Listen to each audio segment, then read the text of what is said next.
Jax's revenge domain. Hot coffee exploded across my hard hat and safety vest. The liquid burned through my work shirt like acid.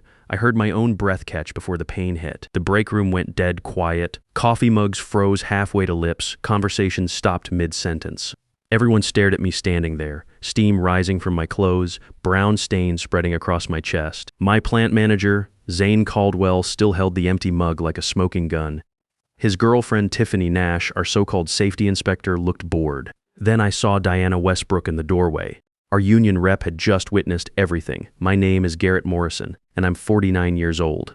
Let me tell you how a cup of coffee changed everything at Pinnacle Manufacturing. I wasn't hired to be anyone's coffee boy. I've been running plant operations for 23 years, ever since I got out of the Navy. Started on the floor welding steel, worked my way up through every department. I know every piece of equipment in this facility, every safety protocol, every OSHA regulation that keeps workers alive. My crew respects me because I earned it.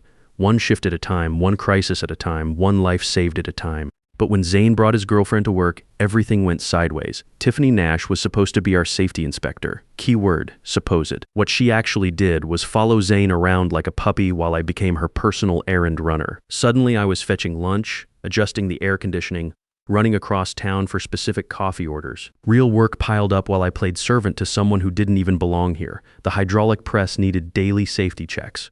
3 new hires were waiting for orientation on equipment that could crush them if they made one mistake.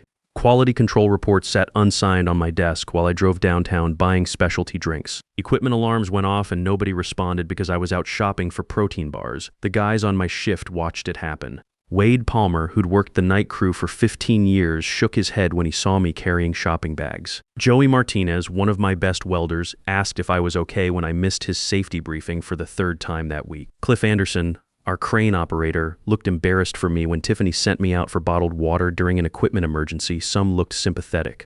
Others looked relieved it wasn't them, but nobody said anything. Nobody helped. They just kept their heads down and stayed quiet.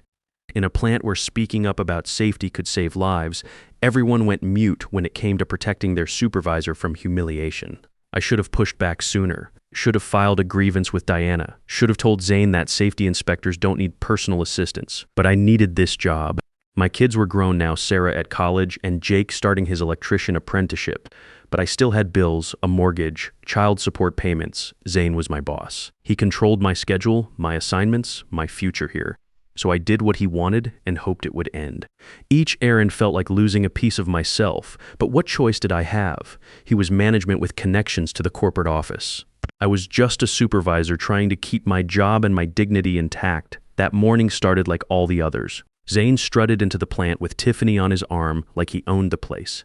The guy was 31 years old with an MBA and 0 actual manufacturing experience. His uncle got him the plant manager job, and everyone knew it.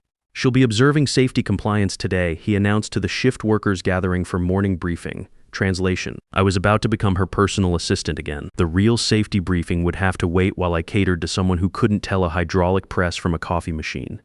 Within an hour, I was running errands, adjusting blinds because the fluorescent lights bothered her, fetching bottled water from the office because the fountain water tasted funny, moving chairs around the break room because the metal ones were too cold. She handed me a list written on fancy paper, like she was royalty giving orders to servants. Coffee protein bar, some kind of special creamer from the boutique shop downtown, organic almond milk, a breakfast sandwich with specifications longer than most safety manuals I'd written. My radio crackled constantly. The hydraulic press was making unusual noises. Quality control needed my signature on yesterday's reports. The new hires were standing around because their supervisor was out shopping for someone who didn't even work here. Equipment alarms kept going off. Red lights flashing on the control panel meant problems that needed immediate attention. But Zane kept pointing at Tiffany like she was my real boss, like her comfort mattered more than keeping the plant running safely, keeping workers alive. I bit my tongue and smiled when I wanted to tell him where to stick his coffee order.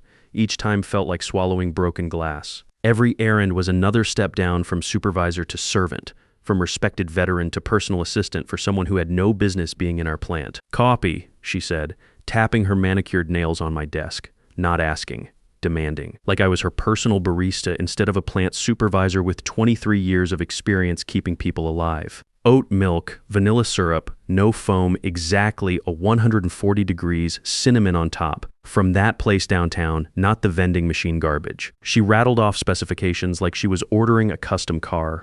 I grabbed my notebook and wrote everything down because details mattered when your job suddenly depended on pleasing a stranger who couldn't operate a forklift if her life depended on it. The shop was packed when I got there. The line stretched out the door into the parking lot. I stood there checking my watch every 30 seconds, knowing equipment needed inspection, knowing my radio was probably going crazy with calls I couldn't answer. The hydraulic press had been making weird noises for 2 days. New hire orientation was scheduled for 10 a.m. Quality control reports needed my signature before the afternoon shift arrived. When my phone rang with an urgent maintenance issue, I answered it while trying to do 2 jobs at once. Wade Palmer was calling about the press making grinding sounds. "Can you take a look?" he asked. "Sounds like the hydraulic line might be compromised. I'm stuck downtown," I told him, hating every word. "Can you shut it down until I get back?" Zane said, "Keep it running. We've got quotas to meet." My stomach dropped. That press could kill someone if the hydraulic system failed. But I was 20 minutes away buying coffee while my equipment operated in dangerous condition because some 31-year-old MBA with family connections said quotas mattered more than safety. The barista took forever making the perfect drink, steaming the oat milk to exactly 140 degrees, measuring the vanilla syrup with scientific precision, dusting the top with cinnamon like she was creating art instead of caffeine. I stood there bouncing on my feet, checking my phone, knowing every minute away from the plant was another minute something could go wrong. My heart pounded the whole drive back. I checked the cup 3 times at red lights, making sure the order was perfect. The barista had confirmed every detail twice. Everything should be exactly right. No room for complaints or criticism. I rushed back into the break room during shift change. 20 guys were grabbing coffee and sandwiches before the night crew took over. The day shift was tired, the night shift was just getting started. Everyone was talking, joking, complaining about overtime, normal plant life happening around me while I delivered specialty coffee like some kind of delivery service. Tiffany took the cup without saying thanks. Didn't even look up from her phone where she was probably posting photos of herself pretending to inspect safety equipment she didn't understand. I headed for my desk, finally ready to handle the actual work I was hired to do, check on that hydraulic press, sign the quality reports. Make sure the new hires didn't get themselves killed on their first day. She sipped it, her face twisted with disgust like someone had just served her poison instead of a $7 coffee drink made exactly to her specifications. "This is hazelnut," she said, holding the cup away from herself like it was toxic waste. My stomach dropped like a broken elevator. One wrong syrup. Just one tiny mistake in a drink order that shouldn't have been my responsibility in the first place. I thought about the chaos at the coffee shop, the maintenance call in my ear, trying to handle equipment emergencies while ordering specialty drinks for someone who contributed nothing to our operation. The break room started getting quiet. Conversations stopped mid-sentence. Guys who'd been laughing about weekend plans suddenly found their sandwiches very interesting. 20 pairs of eyes pretended not to watch while secretly waiting to see how this would play out. Zane didn't ask what happened, didn't want to know about the equipment emergency I was handling while shopping for his girlfriend. Didn't care about the hydraulic press that might be compromised or the new hires waiting for safety training that could save their lives. He just looked at the cup, then at me, and something cold and mean switched on behind his eyes. "Fix it," he said. His voice was sharp enough to cut steel beams. 2 words that somehow contained all his frustration, all his entitlement, all his anger at having an employee who made mistakes instead of being the perfect servant he wanted. The room got quiet enough to hear the ventilation system humming. 20 guys pretended to eat their lunches while secretly watching the show. Wade Palmer stared at his coffee cup. Joey Martinez examined his sandwich like it contained the secrets of the universe. Cliff Anderson suddenly became very interested in the safety bulletin board he'd seen every day for 5 years. My face burned with shame and frustration. This wasn't even my real job. I had actual responsibilities that mattered, equipment that could kill people if not properly maintained, workers who depended on me to keep them safe, safety protocols that prevented disasters, but none of that meant anything right now. All that mattered was the wrong coffee syrup and the anger building in Zane's expression. I reached out to take the cup back, to just go fix this humiliating situation and get back to work that actually mattered. That's when everything changed. That's when a coffee order became assault. That's when workplace harassment became a federal crime. I reached for the cup, planning to drive back downtown, order another drink, waste another hour of my life serving someone who didn't deserve my time or respect. But Zane had other ideas. He yanked the cup back, drew his arm back like he was throwing a fastball, and flung it straight at me with deliberate force. Heat seared through my work shirt instantly. Burning liquid hit my chest and shoulder like acid. I gasped as coffee soaked through my safety vest, my uniform, reaching skin that wasn't prepared for 140-degree liquid hitting it at high velocity. The mug bounced off my chest with a hollow thunk and clattered to the floor, leaving a brown trail across my clothes like a comet's tail. Pain exploded across my skin. Real pain, sharp and shocking, the kind that makes your vision go white around the edges and your lungs forget how to work. I couldn't breathe for a second. Couldn't think, just felt the awful burning spreading under my shirt, liquid soaking through fabric, designed to protect me from sparks and chemical splashes, but not from deliberate assault by my own manager. 20 guys stared at their boots. Someone whispered my name, but nobody moved. Nobody helped. They just watched, frozen like deer in headlights, like this was some movie and not real life happening right in front of them. These were tough guys who worked with dangerous machinery every day, who'd pull a coworker out of harm's way without thinking twice, but management assault left them paralyzed. I pressed my hand against my chest, feeling the wet heat soaking through fabric. My skin screamed underneath, but I didn't cry. Wouldn't give him that satisfaction. 23 years in this plant, 6 years in the Navy before that, and I'd learned not to show weakness in front of people who might use it against you. Tiffany examined her fingernails like nothing important had happened. Like watching someone get assaulted with hot liquid was just another part of her day. Zane set down the empty mug slowly, deliberately, like he'd just made a point that needed making, like throwing coffee at a subordinate was normal management technique. Sharp footsteps cut through the terrible silence.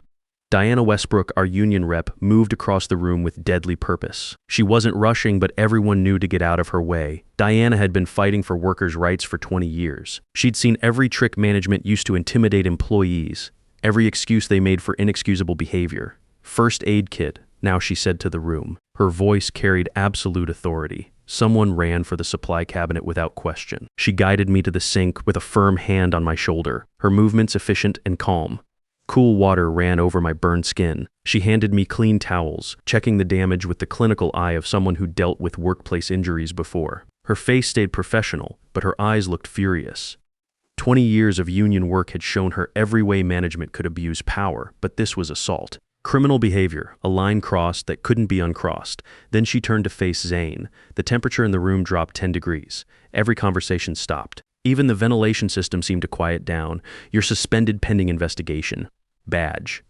Now, Zane tried to laugh, but the sound came out wrong, nervous. Scared, Diana, it was just an accident. He bumped into me in the coffee, just, your badge, she repeated. Her voice could have cut through the plant's steel support beams. No room for argument, no patience for lies. He fumbled with his ID card, hands shaking now.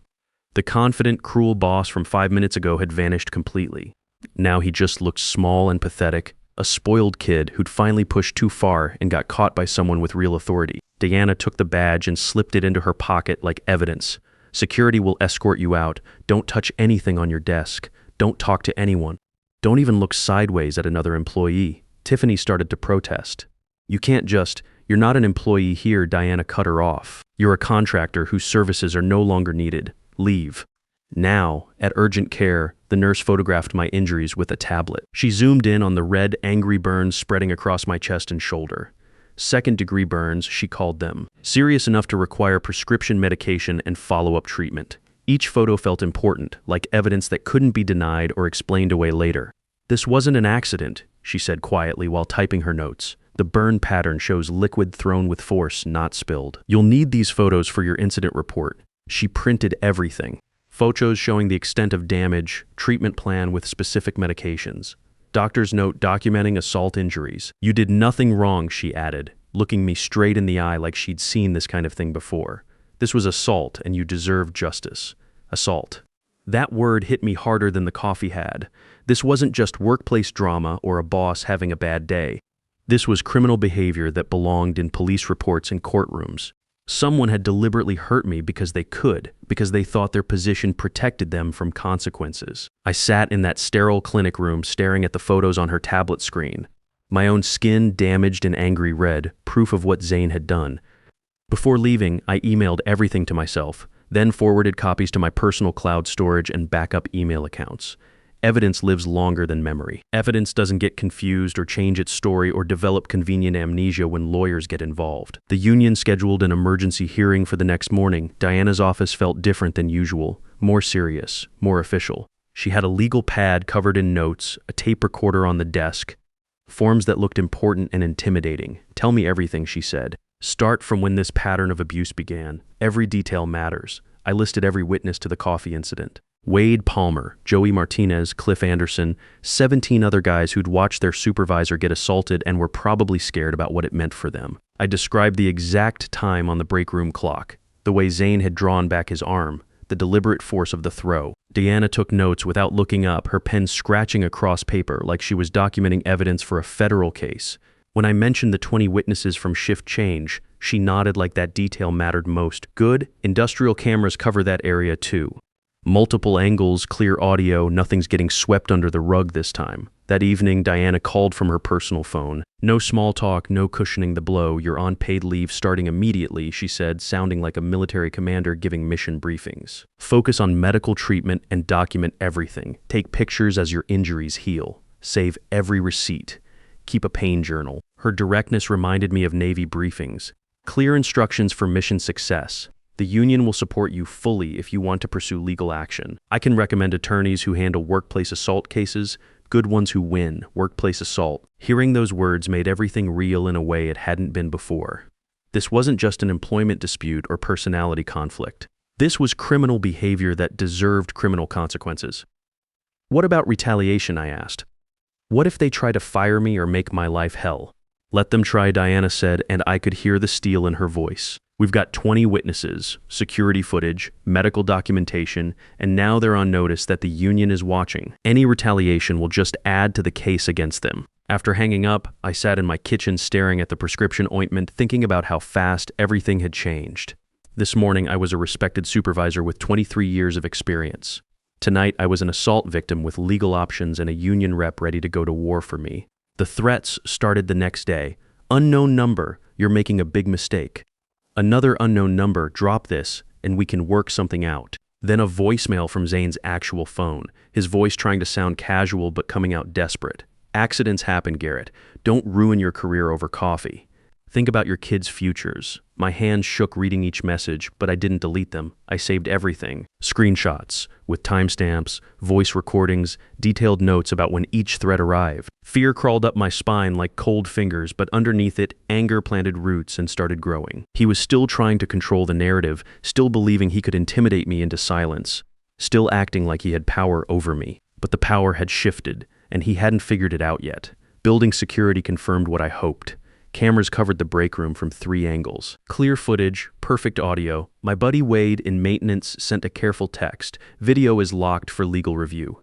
Nobody can edit or delete it now." Management tried to access it yesterday but got shut down. I exhaled for the first time in days, a real deep breath that reached the bottom of my lungs. If people suddenly developed convenient amnesia during their interviews, the video wouldn't lie. Technology doesn't forget or change its story to protect management. 2 former workers reached out through private messages. Both had quit months ago rather than deal with Zane's abuse.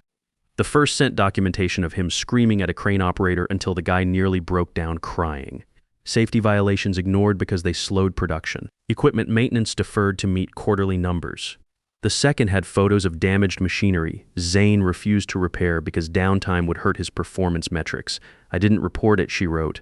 "I needed the job. I was scared, but I'm not scared anymore. If you need my statement, I'll testify." I stared at that message for a long time. Other victims, other workers he'd abused because he could, because nobody stopped him, because he thought his family connections made him untouchable. The shame in their messages broke my heart, but I understood. I'd been making those same calculations until he crossed a line so obvious even fear couldn't hide it. The union's investigation moved fast. Diana interviewed every witness, reviewed safety logs, pulled equipment maintenance records. What she found made my assault look like the tip of an iceberg. Zane had been cutting corners on safety inspections for months. Equipment that should have been serviced was marked as compliant. Injury reports that should have been filed with OSHA were buried in his desk drawer. Workers were getting hurt, and he was covering it up to protect his numbers. Tiffany wasn't just his girlfriend. She was helping him falsify safety records in exchange for cash payments. Her inspector certification was bogus. Half the safety reports she'd signed were fraudulent. My attorney, recommended by the union, reviewed everything with grim satisfaction. "This is bigger than workplace assault," she said, spreading documents across her conference table. "This is federal criminal behavior. OSHA violations, workers endangered, documents falsified, safety inspectors taking bribes. He picked the wrong person to mess with." A company lawyer called with careful language about resolution and moving forward quickly. He talked about modest compensation and mutual agreements to never discuss what happened. It almost sounded reasonable until he mentioned the non-disclosure agreement thick enough to use as a phone book.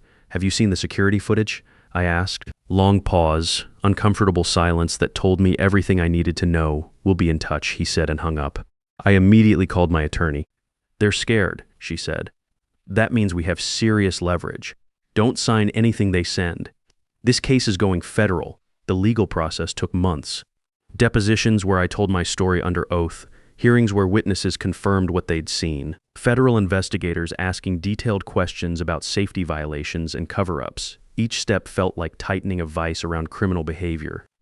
OSHA fined the company $125,000 for willful safety violations, the biggest fine in the company's history. Zane faced federal charges for falsifying inspection records and endangering workers.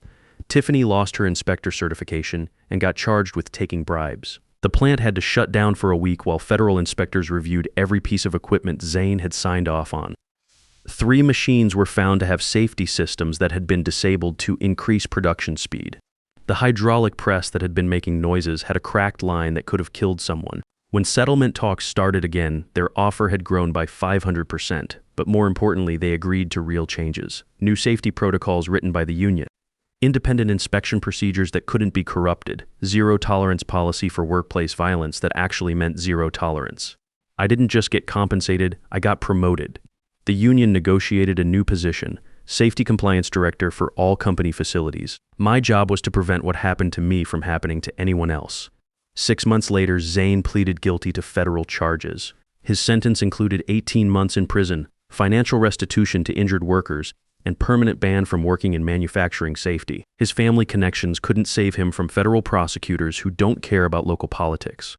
Tiffany got probation and community service, but her career in safety inspection was over. Turns out falsifying federal documents carries serious consequences regardless of who you're sleeping with. I testified before a congressional subcommittee about workplace safety enforcement. Told my story to lawmakers who used it to write new regulations requiring independent safety inspections and stronger penalties for falsifying records. My assault became part of federal law designed to protect other workers. The whole mess started with one wrong coffee order. But it ended with federal law changes, criminal convictions, and manufacturing facilities across the country implementing stronger safety protections. Diana still works as our union rep. We've become close friends through this process. She says my case changed how the union handles workplace violence complaints nationwide. They move faster now, document better, and don't let management intimidate workers into silence. My burns healed completely, though you can still see faint scars if you know where to look. They remind me that I survived, fought back, and won. Not just for me, but for every worker who deserves to feel safe on the job. The plant runs differently now, safer, more respectful. Workers know their union will protect them if management steps out of line. Equipment gets properly maintained. Safety protocols get followed. People go home to their families in one piece. Justice served, still hot? Look, I know some of you have been in situations like mine. Maybe not coffee thrown at you, but bosses who think they can treat workers like servants. Management that puts profits before people. Supervisors who abuse their power because they think nobody will stop them. You know the feeling of swallowing your dignity to keep your job, of staying quiet when you should speak up, of watching wrong happen and feeling powerless to fix it? I've been there. We've all been there. But here's what I learned. Staying quiet protects the wrong people. Documentation beats intimidation every time. Your union exists to fight battles you can't fight alone. And sometimes one person standing up changes everything for everyone. You don't have to take abuse just because someone has authority over your paycheck. You have rights, you have protections, and you have people willing to stand with you when you decide you've had enough.